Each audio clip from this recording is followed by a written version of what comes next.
Negotiators and diplomats are meeting in Geneva today to try to reach a binding global treaty on tackling plastic pollution. The UN calling this a serious environmental issue that's global in scale, a lasting impact on societies, economies, and health. Russ Cullen reports.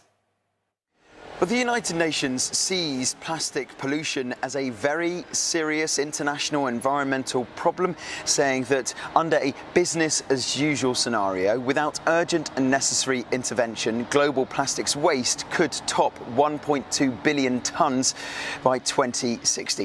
Negotiations have been going on at the UN since 2022 in countries around the world, including Canada, Uruguay and South Korea, to try to agree on a new international legally binding treaty to deal with plastic pollution, and those negotiations will be restarting in Switzerland this week. Now, the OECD, the Organisation for Economic Cooperation and Development, which is headquartered here in the French capital, released a report last week looking at plastic pollution and plastics leakage in Asia specifically, saying that Asia is responsible for a third of global plastics waste. Waste generation there is outpacing waste management, but there were some reasons to be positive. The OECD Secretary General saying, quote, Southeast and East Asia can become a global model in tackling plastic pollution and advancing circular economy solutions for plastic waste. The Lancet, which is a leading medical journal, has released a new report timed to coincide with these UN Plastics Treaty negotiations, saying that plastic pollution is a grave and growing danger to us and to the planet. The lead author of that report saying the environmental impacts of plastic pollution fall most heavily on vulnerable populations, especially children, at a huge economic cost to society, saying it is incumbent on us to act in response. Those negotiations in Geneva will last until the 14th of August. Ross Cullen, CNA, Paris. For more insight on the talks to curb plastic pollution, let's speak with Philip Landrigan. He's a director of Global Observatory and Planetary Health at Boston College. Dr. Landrigan, thank you so much for joining us. It's a sixth attempt. Just how optimistic are you that the world can reach a meaningful agreement in Geneva?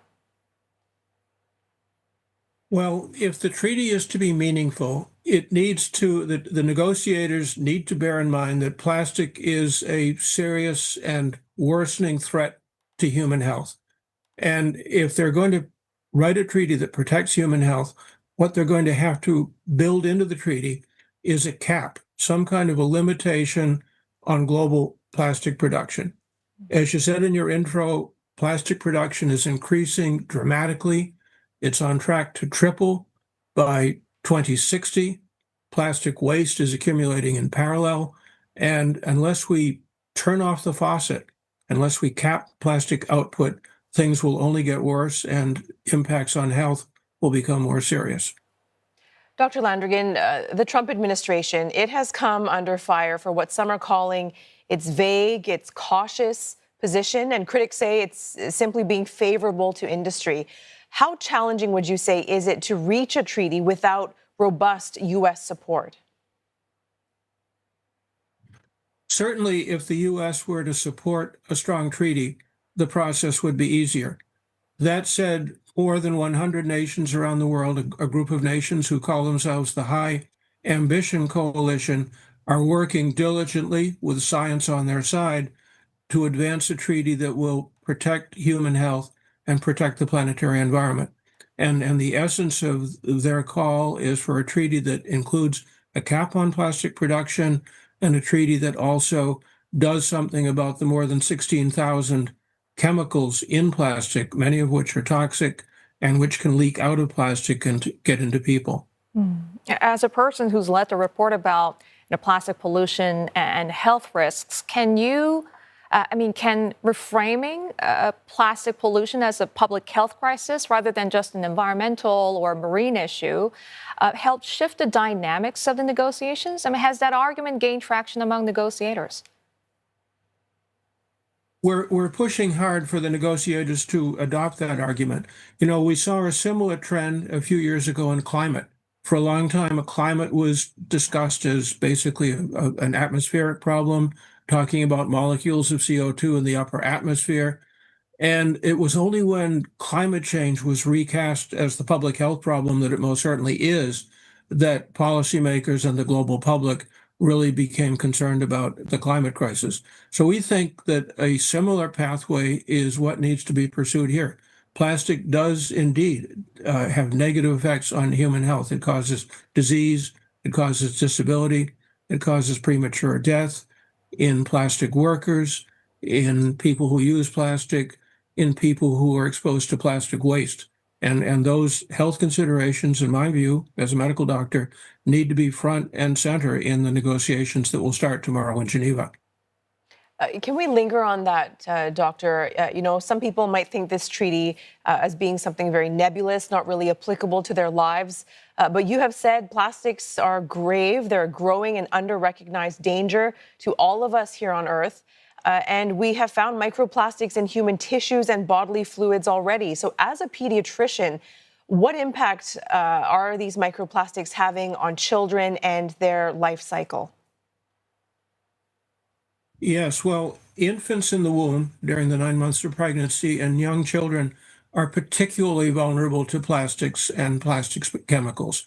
Uh, Little kids are very vulnerable to plastics because, for example, they drink 7 times more water per pound of body weight than an adult. And so they will take into their body much more of any microplastic particles or plastic chemicals that are in the drinking water.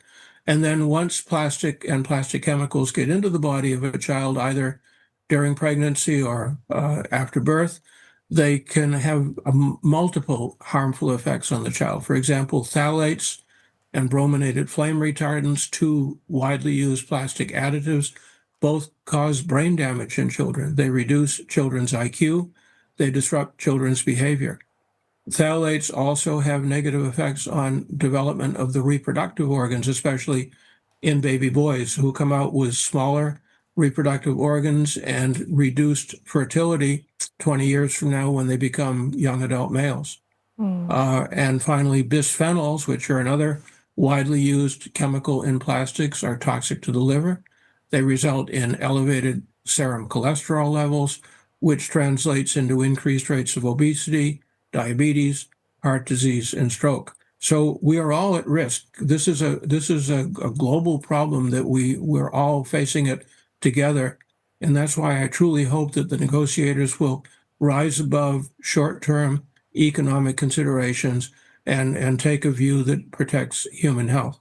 Yeah, It's very interesting. Within the last 2 or 3 days, the Dalai Lama, Patriarch Bartholomew of Constantinople, and the Pontifical Academy of the Sciences at the Vatican have all said that this is an ethical issue.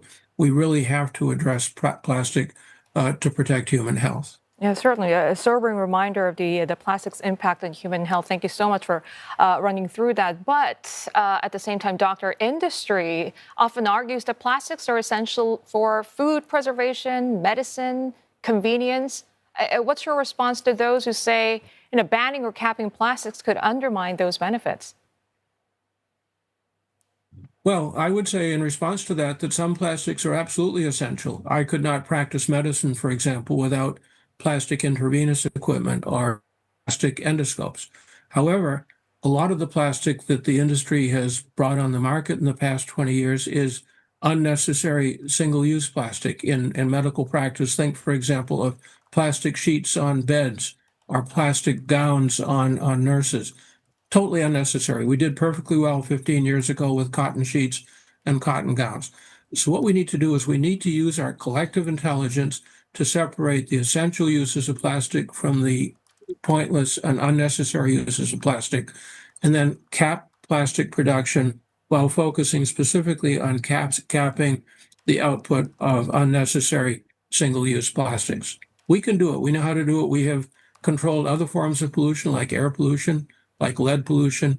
We know how to do it. It's a question now of political will. We have the science. Southeast Asia, it has been lauded by some as a place that was once a major source of plastic waste, now increasingly becoming a source for solutions as well. Can we talk about this part of the world? What do you think has driven that shift, and how important is Asia to facilitate progress towards an agreement? Well, Asia is always important, of course, just because so much of humanity lives in Asia. But even in Asia, real progress will not be made unless plastic production is capped. I know that the plastic industry has extolled the virtues of recycling. They talk about it endlessly, but the fact of the matter is only about 8% of plastic is recycled globally, not because people don't care, not because people don't try to put stuff into the right bin, but the problem is that plastic is recycled at rates far below paper or cardboard or glass or aluminum or steel, simply because there are so many different types of plastic: polystyrene, polyvinyl chloride, polyethylene. Those are very different chemicals. They can't be mixed together. Plastic products contain multiple toxic chemicals that can't be passed through into a circular economy. And we're just not going to deal with the plastic problem in Asia or anywhere else unless we cap production. We still have to maintain the essential uses of plastic, but we have to slow down the production of unnecessary single-use plastics. Okay, Dr. Landrigan, I'm afraid we'll have to leave it there for now, but thank you very much for your insight this morning.